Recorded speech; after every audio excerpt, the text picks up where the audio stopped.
convidada. Aqui, vamos ver. Gente, essa parte da tecnologia sempre é mais difícil. Ai, trouxe, deu certo. Oi! Querida, tudo bom? Tudo bem, Ana, e você? Super bem. Deixa eu apresentar aqui de novo, porque agora ela está aqui com a gente. Já falei um pouquinho. Doutora Renata Fabiani, que é ginecologista e obstetra, e vai aqui ajudar a gente a entender um pouco como é que fica esse organismo feminino. Tudo bem com você, querida? Bem, graças a Deus, e você? Tudo bem. Então vamos lá. Como a gente tem sempre aquele tempinho que não dá para passar muito, porque depois eu não consigo salvar a live, né? Então vamos tentar otimizar aqui o tempo. Vamos lá. Doutora, com esse aumento da expectativa de vida no Brasil, né, que a gente beira aí um pouquinho menos de 80 anos, né, é até natural que, do ponto de vista social, a mulher queira deixar essa gravidez mais para frente, né? Mas tem os entraves biológicos, né, que a gente sabe que existe. E do outro lado, tem as mulheres que ou que já tiveram filho, ou que não querem ter filhos, enfim, mas que também ali depois dos 35 anos tem mudanças significativas no corpo, né? No organismo mesmo como um todo. Então, queria conversar sobre esses dois pontos. Tudo bem? Vou resumir, assim, é um assunto bem complexo, né? Quando nós somos feto ainda, nós temos um determinado número de óvulos nos nossos ovários, né? Depois, mais ou menos de 1, 2 anos de vida, esses óvulos vão amadurecendo e param no estágio da meiose, que só vai ser completado quando a gente entrar na puberdade. Então, a gente já nasce com um número determinado de óvulos. Isso a gente não fica produzindo mais, entendeu? Quando a gente entra na fase de puberdade, nós temos, então, um estímulo hormonal e uma leva desses óvulos começam a amadurecer, né? O som dos cachorros está atrapalhando ou não? Para mim não, meninas. Olha aí, tá ok, tá tudo certo. Acho que eu vou soltá-los, porque aí eles param de... Quer ver? Vou ter que fica à vontade, fica à vontade. Porque aí eles param de latir. Tem pessoas aqui que eu sei, que eu tô vendo aqui, ó, que são apaixonadas por cachorro. Então tá tudo certo. Cachorro aqui em casa são 2 pequenos e meus filhos. Se eu cheguei em casa agora do trabalho, eles ficam super ansiosos. Imagino. Vamos lá. Eles querem brincar. Tadinho. Então a gente já nasce com a quantidade de óvulos que vai ter pro resto da vida. Vai ter pro resto da vida. Então, aí quando a gente entra na puberdade, isso vai então amadurecendo para completar então o ciclo da meiose, certo? Certo. Quando começa então os ciclos menstruais, normalmente a gente vai desenvolver um óvulo por ciclo. E isso vai amadurecendo então, de acordo com o ciclo menstrual de cada pessoa. Quando a gente chega na fase dos 35 anos, a gente tem uma queda muito grande na reserva ovariana. Ou seja, tem aquele tanto de óvulo. Passou dos 35, isso já cai bastante. Passou dos 40, então cai muito mais. Entendeu? Então, assim, até os 35, a chance de gravidez por ciclo gira em torno de 20%, mais ou menos, arredondando assim. É mais jovem a mulher né? Então, 35 é cerca de 20%. Quando a gente passa dos 35, chegando perto dos 40, a chance de gravidez cai bastante. Vai lá para mais ou menos 2, 3% por ciclo. Caramba, de 20 vai para 2. Dos 35 aos 40. Então, cai muito, muito rápido, né? E a gravidez, além dos 40, fica então mais rara e com mais riscos de termos malformações, né? As malformações cromossômicas, que envolvem o número de cromossomos.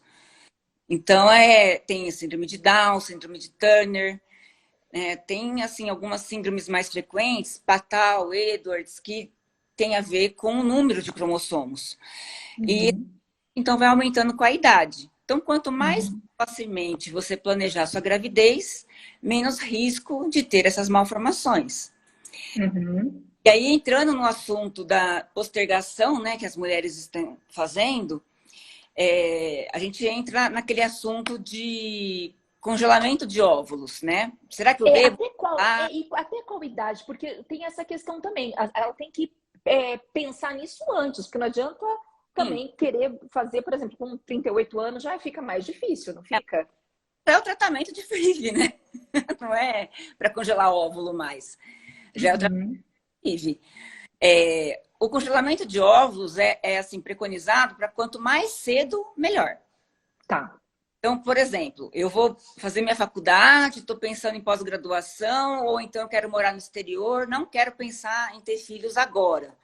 Então, eu vou jogando isso para frente. Então, eu vou congelar meus óvulos agora, enquanto eu sou nova, entre os 20 e os 25, por exemplo. Seria o ideal.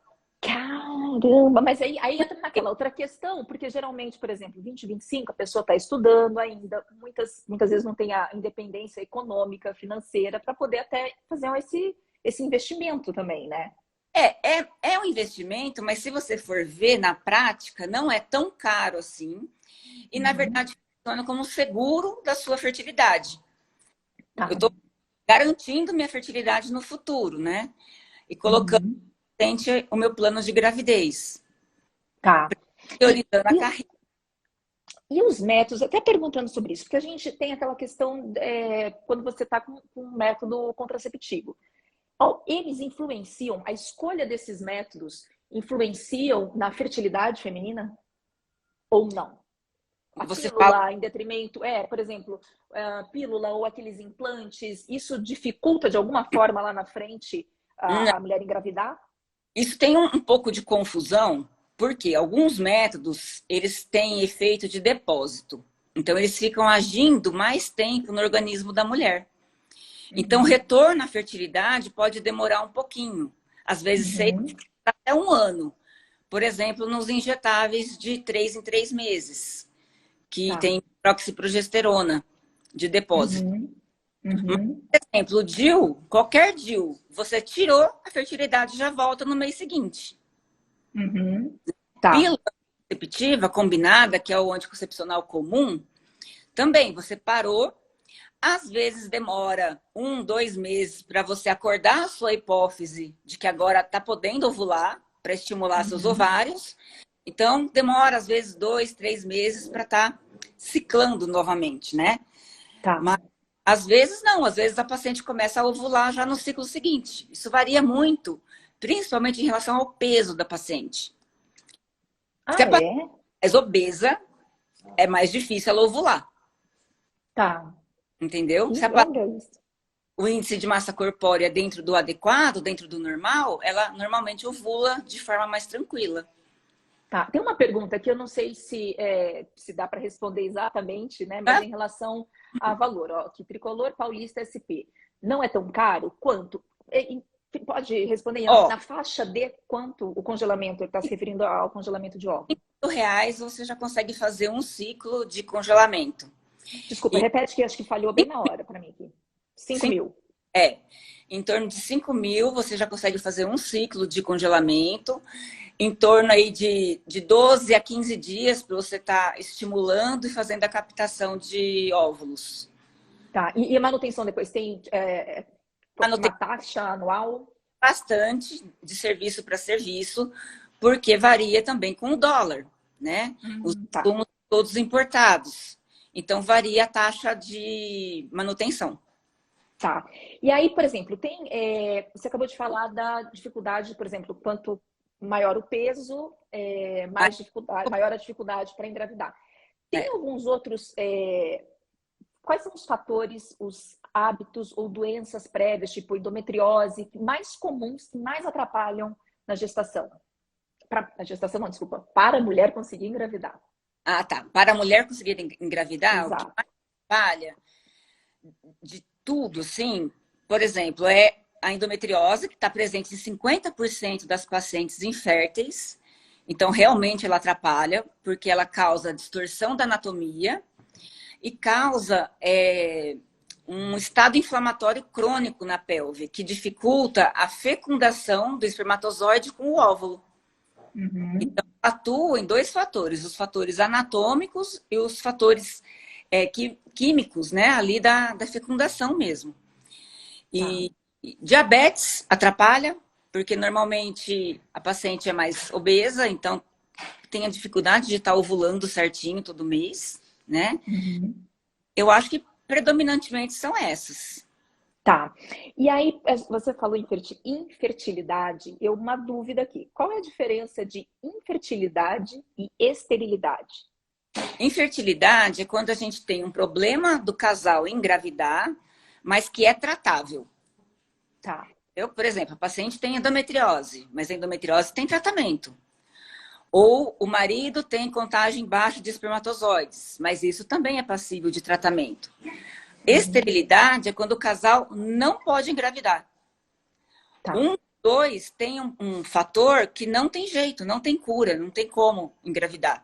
Por exemplo, as pacientes que nasceram sem útero. Ou então, o homem que não produz nada de espermatozoide, é zero. Uhum. Isso é um paciente estéril, uma paciente estéril, Uhum. entendeu? Uhum. Tem como, não tem tratamento, só o útero de substituição, né? Uhum. E aí, ou sêmen de doador, no caso da zoospermia. Tá. Ó, tem 3 perguntas aqui. Vamos ver aqui, ó. Essa live caiu do céu. Ontem mesmo estava conversando com meu marido sobre quando começaríamos a tentar engravidar. Estou com 31 agora e nos planejamos para o ano que vem. Tá muito tarde? Não, tá bom. Tá Tá, não, cá. tá na hora, E tem, começa o ácido fólico. ácido fólico, ó. Ou Ácido fólico. metilfolato. Tá. Aliás, isso eu ouvi falar que é até bom, até porque cabelo branco, né? Depois é outra questão. Vamos lá. Microdenoma na hipófise. Atrapalha? Atrapalha porque produz prolactina. A prolactina, ela compete com o estrógeno no ciclo menstrual, dá uma atrapalhada na ovulação. Tá. Mas o adenoma é tratável, né? Você trata com cabergolina e aí você faz o segmento direitinho e pode engravidar. Tá. Por conta da endometriose, a minha terceira gestação aconteceu aos 37 anos. Conseguiu, né? Que bom, É, então, a Fabiana. Conseguiu, Fabiana. Tem vários casos, né? Tem vários tem, casos que eu não sei se isso era comum. A Fabiana está aqui com 37, eu também tenho uma pessoa próxima que teve filho um pouquinho mais tarde e também que demorou para ser diagnosticada com a endometriose. a É uma endometriose coisa surreal, né? isso é, na verdade, um grande problema de saúde pública feminina, né? Ela demora para ser diagnosticada, em média, de 7 anos, em países desenvolvidos. Em Uhum. países mais pobres, pode levar até 10 anos. Por que essa dificuldade, doutora? Porque tem primeiro começa uma cultura, né? Cultura de que sentir dor, cólica menstrual, é uma coisa normal na paciente. E não é. Uhum. O que seria o normal? Aquela cólica pré-menstrual ou menstrual no primeiro dia e só. Uhum. Além disso, você tem que pensar na possibilidade de endometriose, porque Uhum. ela vai piorando, ela vai agravando, então essa dor vai ficando mais intensa. E muitas Uhum. vezes começa a doer fora do ciclo menstrual, que é a dor Uhum. acíclica, né? Então não tem a ver com o ciclo. Fora do ciclo tem dor, então não é normal. Tem que investigar, entendeu? E diminui muito as chances de gravidez quando uma paciente que tem um quadro de endometriose? Diminui bastante. Como eu falei, a endometriose está presente em 50% das pacientes inférteis. Então, é um fator muito importante. E assim, depende Uhum. do jeito que ela está na pelve de cada paciente, isso varia demais. Pode ser uma endometriose muito pequena, pode ser uma endometriose grave, que está distorcendo muito a anatomia das trompas. Aí você não tem como engravidar, Uhum. É, entendeu?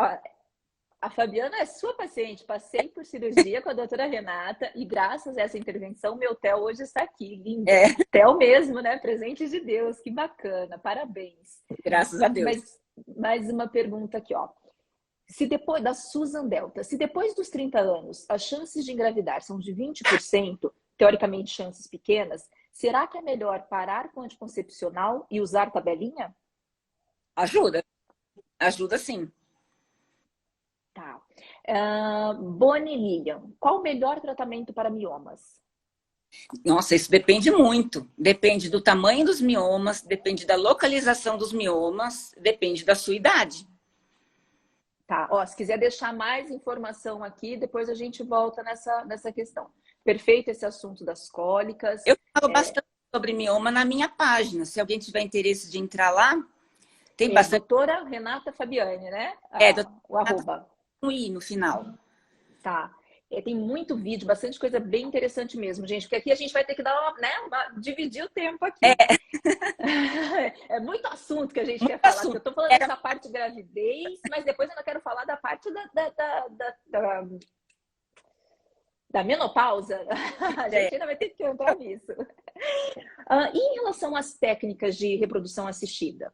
Sim. Quando, né, realmente, primeiro, quando que se crava que realmente precisa? Olha, quanto tempo que a pessoa está tentando engravidar de forma natural, não consegue? Até os 35 anos, se o casal tem exames normais, se passou um ano, não engravidou, a gente já tem que intervir, né? Após os 35, com os exames normais, a gente aguarda 6 meses só. Tá. Entendeu? É para correr mesmo, né? Porque a reserva ovariana, tem que lembrar disso. A gente tem aquele pool de óvulos que estão envelhecendo. Tem que correr contra o tempo depois dos 35. E quais são as técnicas que existem? Tem a fertilização in vitro? O que mais? Tem mais? Vitro, que é a mais utilizada nesses casos, né? Porque a gente tem uma chance de gravidez em torno dos 40%. Aí tem a inseminação intrauterina, que é você preparar o sêmen no laboratório e injetar o sêmen pronto dentro do útero da paciente com um catéter bem fininho. Isso com a ovulação programada, né? Ela vai ovular. Então, eu sei quando eu vou aplicar o sêmen dentro dela, preparado, que é com substâncias, produtos que a gente utiliza para melhorar a qualidade do sêmen. O espermatozoide ficar mais rapidinho, mais espertinho, vamos dizer assim, nadando mais rápido. Chega mais rápido. E tem a simples de todas, que é o coito programado, que é você induzir a ovulação na paciente, controlar com o ultrassom e saber direitinho quando que vai ter a ovulação e orientá-la em relação aos coitos, né? Ao sexo. Tem as relações assim, assim, assim, nesses dias que provavelmente você vai estar ovulando. E um jeito de monitorar isso também é usar aquelas fitinhas de ovulação que a gente tem nas farmácias hoje, que é a fita de LH, tem da Clear Blue, que fica uma carinha feliz, avisando quando a paciente está no período fértil. É tipo aquela que tem da gravidez mesmo? Mais uma pergunta aqui da Susan. 39 anos, doutora. Sinto muitos efeitos colaterais da injeção contraceptiva. Melhor parar com esse método? Sim. Se você tem 39 anos e não está bem adaptada ao método, o ideal seria estar trocando, fazendo uma consulta e a gente estudar as opções de troca de método. Tem várias. Chegando perto do ideal já é tirar os estrogênios, né? Para redução de risco de trombose. Recentemente, a gente teve um assunto que a vida dela, ela faz do jeito que ela quiser, mas eu queria trazer essa questão da gravidez aos 55 anos da Cláudia Raia, que é uma coisa que a gente ainda, foi o que eu disse lá no início, socialmente é muito fácil de entender, né? A mulher querer deixar mais para frente, ou porque teve também filho muito cedo, enfim. Mas em relação aos riscos, por exemplo, vamos lá. Começa pelos riscos cardiovasculares, que é o que mais mata. A gente tem que lembrar das doenças cardiovasculares, infarto, AVC, né, que é o derrame. Isso tudo a paciente tem que levar em conta quando pensa em engravidar. A gravidez aos 55 anos não é uma gravidez recomendada, né? Nós, na Semear, que é onde eu trabalho, na Semear Fertilidade de Ribeirão Preto, nós recomendamos a gravidez até os 50. Isso com um cardiologista assumindo o acompanhamento dessa futura gestante e obstetra especializado em gestação de alto risco também assumindo esse pré-natal aí. existem riscos de infarto, de AVC, de pré-eclâmpsia com eclâmpsia, o risco é maior, né? Que é a complicação da pressão alta na gravidez, específica da gravidez, que é o parto, né? Às vezes um parto prematuro. Então você tem que lembrar que não é só a paciente, é um feto. Aí já vem, é um pacote, não é só, sim. não é só a mãe, a gente tem que pensar que tem um bebê. E diabetes gestacional, com certeza o risco está lá em cima. Do ponto de vista jurídico, tem algum impedimento no caso? Parece que ela anunciou como se dela fosse natural, não sei ao certo, mas assim, Bem, não sei, esquecendo ela, eu acho que no geral. o Conselho Federal de Medicina, a recomendação é até os 50. Recomendação, mas não é um impedimento, é só uma recomendação. Eu acho que ela deve ter assinado vários termos, né? Se responsabilizando mais os médicos também, como eu falei, né? Sim, é uma mulher super saudável, que né, já está com um acompanhamento direto. Fora da curva, né? Sim. Bailarina, atleta. Bom, agora, meninas, eu quero entrar um pouquinho do outro lado. Vamos ver se tem mais alguma pergunta sobre essa questão da gestação, que eu não olhei aqui. Não. Tem mais alguma coisa, doutora, que queira falar dessa primeira parte, que eu quero ir para a segunda agora, que é a segunda que está me interessando. O assunto da gestante assim, mais velha, né? Depois dos 35, a gente tem que lembrar que existem esses riscos cardiovasculares aumentados, diabetes gestacional e pré-eclâmpsia com eclâmpsia acontecem em mulheres mais velhas. Então, quanto antes a gente programar a gravidez, é melhor. Se você está numa fase da vida que ainda não encontrou o parceiro que você está querendo ter filho, ou vai fazer uma pós-graduação, tem algum outro projeto, não tem ainda planejamento de engravidar, seria muito interessante estudar a questão de congelamento de óvulos. A gente fala óvulos, mas o termo correto é oócitos, né? Seria interessante estudar as clínicas, pesquisar preços, porque isso pode ajudar você no futuro a programar direitinho quando que você vai querer engravidar.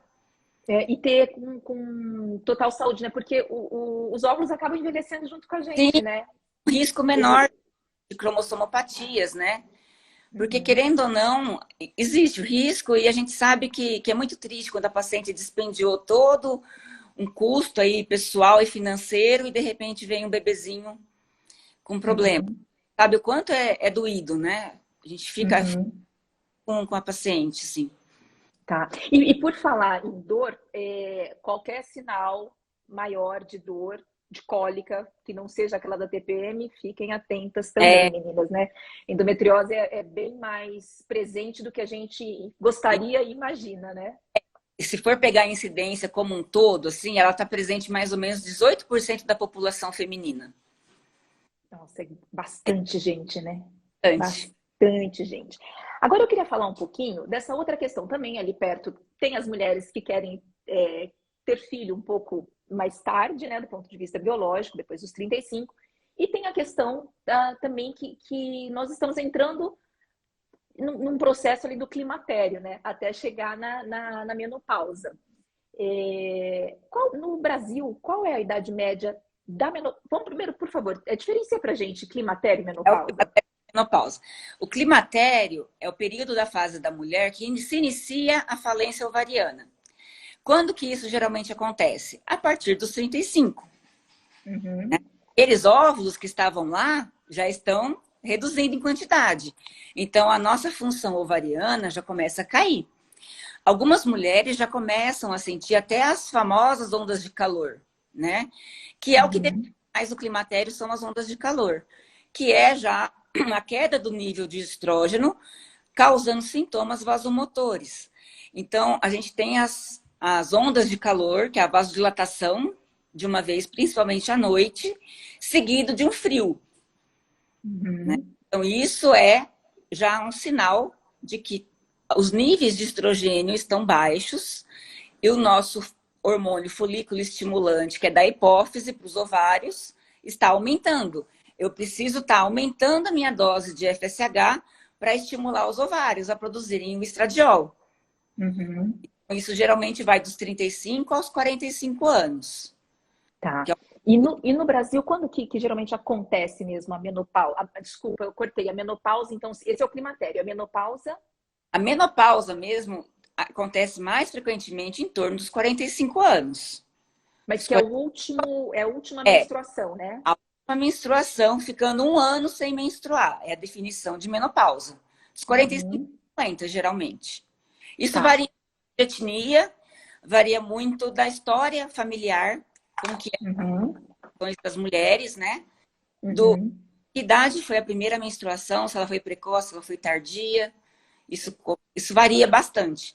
Então, é uma Então, média. quem teve a primeira menstruação precocemente, Até provavelmente vai ter a menopausa também. a menopausa também de forma mais precoce. Tá. E o que a gente chama de, hoje em dia, atualmente, a primeira, qual é a idade considerada ideal ou mais frequente da primeira menstruação? Geralmente em torno dos 12 anos. Tá. Antes disso, é considerada precoce. Não, antes seria antes dos 10. Antes dos 10. 10, 9 anos. Tem se estudado muito isso, principalmente aqui no Brasil, porque mudou muito o perfil de exposição das crianças em relação ao estímulo de tela, computador, Isso está televisão, influenciando? tablet. Na pandemia teve um boom de puberdade precoce. Por quê? Porque pelo estímulo visual, muitas vezes de filmes, algumas coisas eróticas, isso acaba estimulando o cérebro. Ah, pelo conteúdo, então. Também, não só a luz, o Tá. conteúdo também. E aí, amadurecendo, então, o eixo da hipófise para os ovários mais cedo. Então, a gente tem um índice aí maior de puberdade precoce. Inclusive, minha caçula está tratando. Ah, e tem isso que eu ia te perguntar, tem tratamento? É possível Tem, intervir tem. para retardar um pouquinho? Importante é a mãe identificar logo, né, os sinais. Geralmente, o primeiro sinal é o início do endurecimento da glândula mamária na criança, Uhum. que é o início da telarca, né, o nome certo. Então, assim, percebeu a E é glândula mamária? visual? A gente consegue perceber, a gente leiga consegue perceber? Você passa a mão e a glândula tá mais durinha, Tá. entendeu? E assim, às vezes na roupa dá para perceber, mas Uhum. o endurecimento da glândula é palpável mesmo. Você passa a mão, você sente um durinho. Tá. E aí o tratamento já entra com o ginecologista É, ou endócrino. não, aí pode ser combinado, né? Geralmente é o endócrino pediatra. Tá. A mãe percebe e leva no endócrino pediatra. Aí o endócrino pediatra vai pedir uma série de exames hormonais junto com o raio-x de idade óssea, que é o Uhum. raio-x das mãozinhas, para a gente ver os núcleos de ossificação.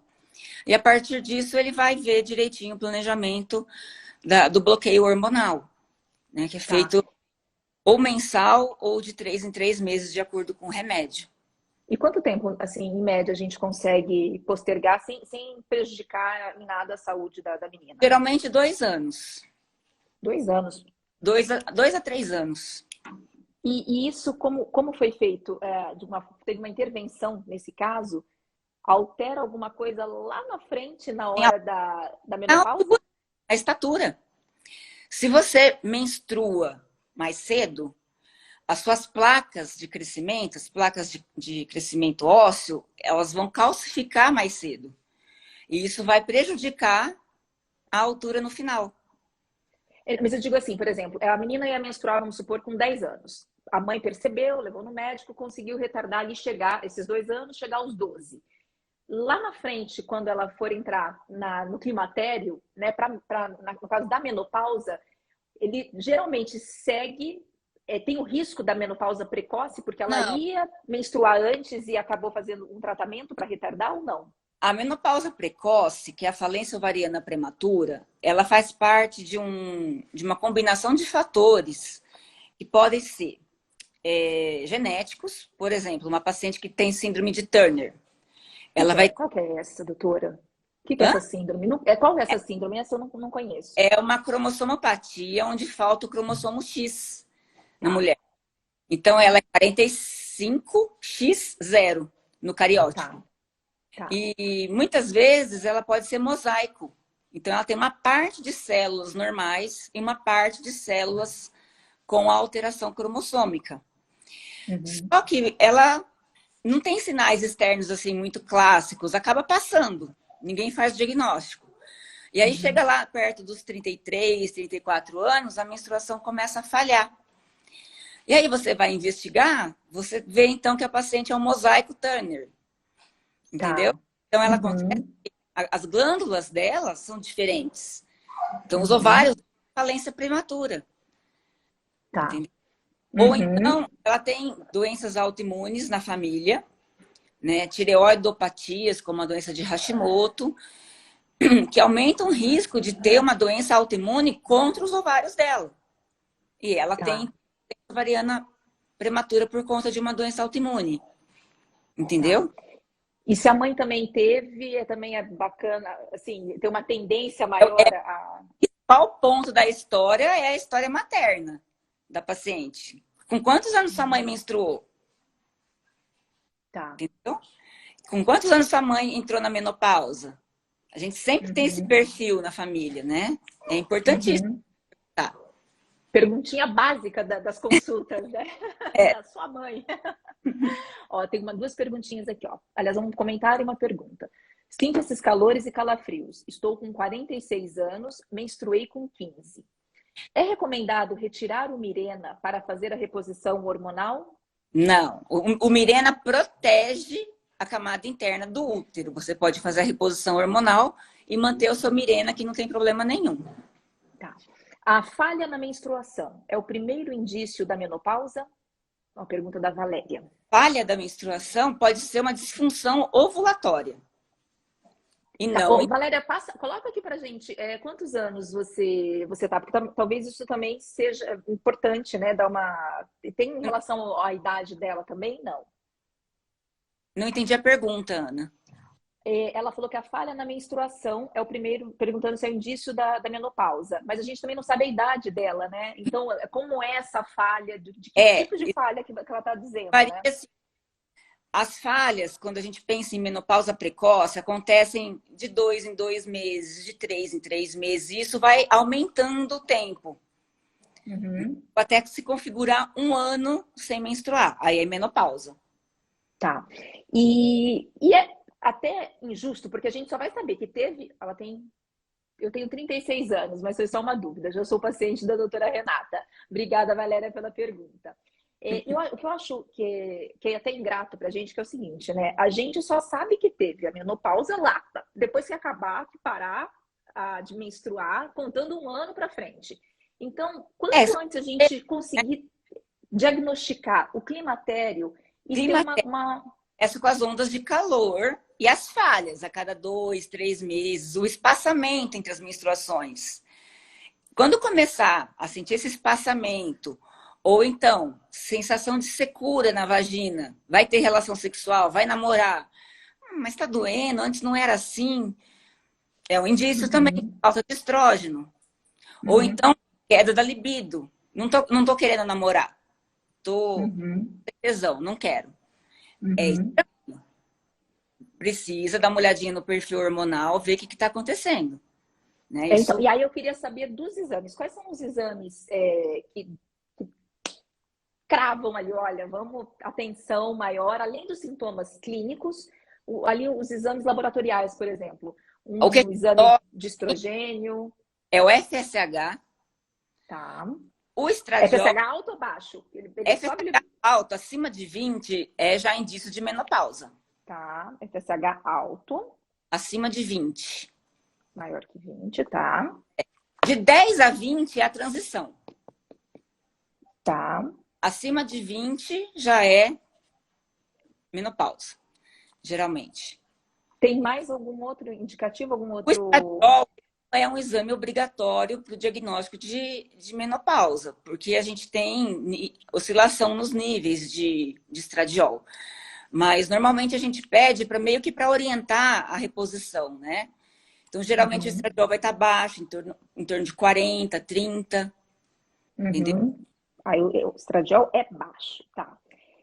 E eu Tem mais gosto algum? de usar a testosterona Progesterona? e a testosterona livre, principalmente nas pacientes com queixa de alteração de libido. Uhum. Eu gosto. Testo tá muito baixa. É, a testo livre, né? Que é a que tem a ação realmente nas células, é a testosterona livre, a fração livre. Tá. E o que é considerado baixa para mulher? Ai, depende do laboratório, mas é tipo 0,03, Uhum. 0,04. Isso é baixo. Tá. E Entendeu? aí, Mas nesses. no laboratório, a unidade de medida, tem que olhar no valor de referência. Tá. Sou Deusdélia, já fui atendida pela doutora Renata, grande profissional, responsável, atenciosa. Elogio tem que fazer, né? Vamos passar aqui também. Aí, por exemplo, eu fiz os exames, meus exames não estão muito legal, dá para retardar também, dá para modular esses hormônios e tentar Tá. ficar um Pode até, pouquinho mais, tá. Tem várias formas de se fazer isso. por exemplo. Tem os estrógenos que a gente usa via transdérmica, né? Tem adesivo e tem os géis também para você usar. Uhum. Tem a combinação do uso do DIU, mais o estrógeno oral, se a paciente preferir. O DIU de Mirena, o DIU que O tem hormônio ou sem hormônio? Com DIU, hormônio. é. Tá. Tem várias formas. Se você não tem o DIU, você pode usar os combinados de comprimido específicos da menopausa, por exemplo, Natifa Pro, Uhum. o Ceci, também da Libs. Tem várias formas de se fazer a reposição. Aí cada paciente tem um perfil, né? Tem que ver se a paciente tem pressão alta, se a paciente tem diabetes, se a paciente tem alteração no perfil lipídico, então eu vou usar a via transdérmica em vez de usar a via oral, para não ter a metabolização hepática, né? Então, ver tudo isso, função do fígado, renal. E hábitos de vida, a gente fala muito hoje em dia, né, acho que se fala mais sobre isso, atividade física, o quanto isso acaba influenciando também em tantas questões. Tem hábitos que podem ajudar nesse período do climatério, a mulher passar de uma melhor maneira, em relação ao todo, né? Tem os ossos, tem tanta coisa, né? Isso é muito importante, porque a atividade física, além de proteger a saúde cardiovascular da paciente, ela vai aumentar os níveis de testosterona natural da paciente. Entendeu? Então, muitas vezes, uma dose que eu ia precisar usar numa reposição, eu vou usar menos nessa paciente que pratica atividade física. E o que se considera atividade física? Precisa ser em alta intensidade ou não? Ali só uma constante mesmo? Regular. Tá. Regular, acima de 30 minutos, de 3 a 4 vezes na semana. Ó, 2 comentários aqui. Ondas de calor, perda de libido, já são sintomas que devem ser considerados climatério? Climatério. Tá. No caso, fazendo uso do Mirena, não dá para avaliar as falhas da menstruação. Aí a mulher não menstrua, né, com Mirena, é isso? Tem que dosar o FSH. Tá. Aí a gente descobre. Então, tá bom. Meu ginecologista incentiva a tomar tibilona 1,25. Tibolona 1,25 mesmo com 67 anos, para ter qualidade de vida, correto?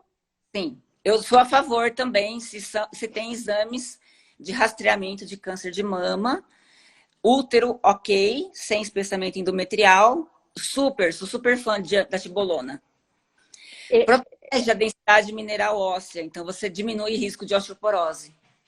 Ela é indicada com uma idade, a partir de qual idade? A partir de efetivar... Quando já menopausou? É uma das linhas de terapêutica hormonal. Aí seria um caso de reposição, é isso? Reposição hormonal, isso. É uma das linhas, ela é uma terapêutica oral. É uma das linhas de tratamento. Eu gosto bastante. E teve bastante, assim, eu não sei se ainda continua esse questionamento de algumas pesquisas mais para trás. O meu médico é a favor, tá? Já vou falando, só estou tentando fazer advogada do diabo aqui.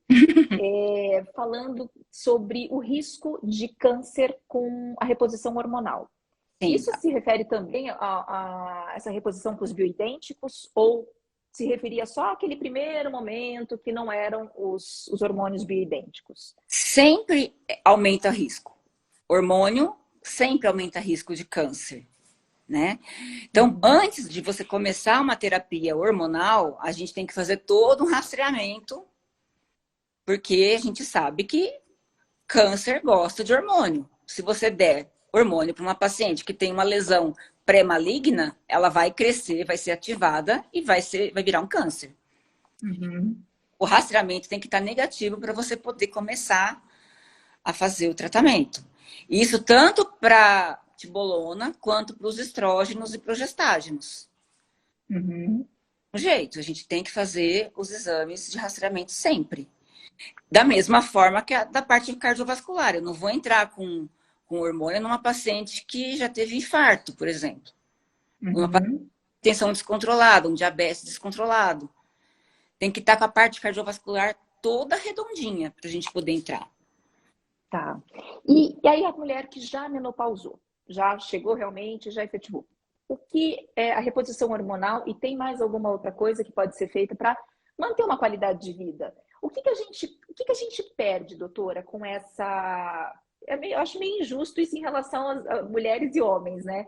Que a gente está acostumada com essa alteração mês a mês que os hormônios já causam na gente por uma TPM, né? É a andropausa. Os níveis de testosterona nos homens também diminuem com a idade. Tá. Mas o impacto é tão grande quanto é na mulher? Se você for considerar a perda de libido e a incapacidade de ereção completa, impacta bastante. É que muitos não falam. Tá. Mas isso a andropausa deles corresponde com a idade? Por curiosidade? 50 também. Tá. Então, e sim, existe. É que não é muito falada, mas existe. Homem vai menos mulher. E tem os remedinhos deles, né? Essa questão é mais fácil de resolver. A gente não é só a libido, não é só a questão sexual mesmo, né? Muda tudo. A mulher começa, de repente, quando tem, acho que é o estrogênio que aumenta, é isso? Que começa a engordar mais na região do abdômen. É toda uma alteração, né? E a nossa libido, ela vai diminuindo porque nosso estradiol diminui. Nossa testosterona diminui também, porque a produção da testosterona, uma parte é pelas adrenais, uma parte é da nossa musculatura e uma parte é dos ovários. Se os meus ovários estão entrando em falência, uma parte da produção da testosterona eu estou perdendo. Então, a gente tem que entender um pouco de endocrinologia para conseguir entender a reposição também. E os médicos têm que falar a mesma língua, né? Porque às vezes você vai no endócrino é uma coisa, você vai no ginecologista é outra, aí você fala, meu Deus. Não conversam. Mas aí entra a questão do medo do câncer, né? Que aumenta, risco? Aumenta. Mas você tem que ter o rastreamento negativo e fazer depois o acompanhamento regularmente e tentar encontrar a menor dose hormonal que seja eficaz para melhorar os seus sintomas, tentando minimizar os seus riscos de câncer. Esse é o ponto, entendeu? E qual é esse rastreamento? No que consiste esse rastreamento? É só histórico ou Não, tem exames? É o Quais são esses? Os exames de rotina, mamografia, se for o caso, ultrassom de mamas também, porque se complementam. O rastreamento principal é feito com a mamografia, a partir dos 40 anos. Se tem histórico familiar de parente de primeiro grau com câncer de mama, começa com 35 a mamografia, né? Ultrassom transvaginal para saber a espessura do endométrio, se a gente não tem patologias endometriais ali, que podem ser um câncer de endométrio começando, entendeu? Tem que rastrear com ultrassom sempre. Papa Nicolau para rastrear lesões de colo do útero. E a parte de enzimas hepáticas, funcionamento da tireoide para a questão do ganho de peso, né? Que o nosso metabolismo vai diminuindo com o passar dos anos. Por isso que tem o ganho de gordura abdominal. E esse ganho de gordura abdominal, o que aumenta o risco? Aumenta o risco de síndrome plurimetabólica, que é o diabetes, a hipertensão e a obesidade. Entendeu? Tá. E de forma... qual frequência? Uma frequência anual é suficiente? Para quem não tem um histórico grave, assim? Uma vez por ano, uma vez a cada 2 anos. Assim, quando a gente entra com a reposição hormonal, já muda um pouquinho. A gente não pode deixar tão espaçado assim. Com terapêutico hormonal, a cada 3 meses, 6 meses, para a gente fazer as dosagens. Tá. E lembra, o meu ideal é chegar na menor dosagem de hormônio que a paciente se sinta bem, para eu tentar minimizar o risco de câncer dela. Tá. Com essa linha de raciocínio, seria interessante, então, muito se fala da modulação hormonal antes, né, de precisar lá na frente da reposição. Então, se eu já faço isso há mais tempo, de uma forma mais precoce, eu percebi que está caindo ali a dose que eu vou precisar um pouquinho menor para subir o hormônio que está caindo, enfim. Ela é interessante, então, esse acompanhamento, essa modulação pode ser feita de forma precoce? Estou super a favor, eu acho super interessante. É muito triste quando a paciente chega no consultório com 3, 4 anos já de menopausa efetivada. A gente poderia ter agido lá atrás. Ela poderia ter perdido muito menos massa óssea do que ela já perdeu. E a qualidade de vida dela também, com certeza, né, teria sido outra. Então, a paciente faz um acompanhamento mais pertinho, elas são bem mais melhor tratadas do que as outras, né? Conseguem, acho que, atravessar com menos sintomas, mais saúde, né? Sim, qualidade de vida. Qualidade de vida. Ó, a herança de infarto da mãe indica um cuidado maior com essa reposição hormonal? Sim, sim. E tem que ter um cuidado grande também com a questão do perfil lipídico dessa paciente. Colesterol total, níveis de LDL, níveis de LDL, né, HDL e níveis dos triglicérides. Tem que ter tudo certinho, fazer dieta, ter restrição alimentar, não tem jeito, não tem milagre. Exercício, a gente ouve isso de todo mundo, né? Nutricionista, ginecologista, todo mundo. Não tem jeito. É igual remédio. Pior, porque o remédio a gente toma e não precisa fazer nada, né? Isso a gente tem que fazer. Mas tem que. Acompanhamento regular de nódulo também é um cuidado que deve ser considerado para a reposição? Isso me interessa muito também, porque eu tenho bastante nódulo. Porque você tem nódulo. Esse nódulo tem uma determinada característica. Eu entro com hormônio. Essa característica muda, já é um sinal de alerta. Entendeu? Então, assim, a gente tem que ver direitinho quais as características desse nódulo e se com hormônio essas características mudam ou não, entendeu? Tamanho. Adorei o comentário, eu tô rindo do comentário seguinte aqui, ó. Socorro, Renata, vou te visitar urgente no consultório. Isso mesmo. Faz tempo mesmo que você não vai. Falando nisso, né? Gente, olha, a gente está aqui com 52 minutos e o Instagram tem essa coisa que para salvar a live eu tenho que salvar com 1 hora. Então, gostaria muito de ouvir suas considerações finais, se você quiser deixar algum recado para as mulheres que estão aí assistindo, tanto aquelas que querem engravidar, quanto as que já estão preocupadas com a menopausa, enfim. Olha, eu acho assim, eu acho que o recado principal é você programar a sua vida reprodutiva, fazer o planejamento reprodutivo e saber que existe o congelamento de óvulos para você ter esse seguro da sua fertilidade, né? E o outro ponto importante começou a sentir as ondas de calor, começou a espaçar o período de menstruação, dar intervalos maiores, 60 dias, 40 dias... Começou a ficar diferente? Vai no ginecologista. Tem um monte de coisa que pode ser. Pode ser problema de tireoide, pode ser a menopausa chegando, pode ser algum cisto de ovário que a gente precisa ver, né? Então, assim, não tem jeito de não fazer a rotina. A rotina precisa ser feita. Né? Problemas a gente consegue pegar no começo fazendo a rotina. E eu acho que é mais isso. E não achar que porque a gente, às vezes, a gente tem a questão de falar assim, é só uma dorzinha, passa, e aquilo que, uma coisa que você tira o foco, passa batido, e você vai ver lá na frente. Passa, e às vezes não é bem assim, né? Tem que levar em conta tudo isso. O nosso organismo, ele é tão complexo, ele é tão cheio de detalhes que a gente tem que saber, né, e pensar, e o ginecologista, ele é o principal clínico da mulher. Ele resume a função do endocrinologista, a função do urologista, a função do cirurgião geral, a função do próprio ginecologista, né, e do clínico.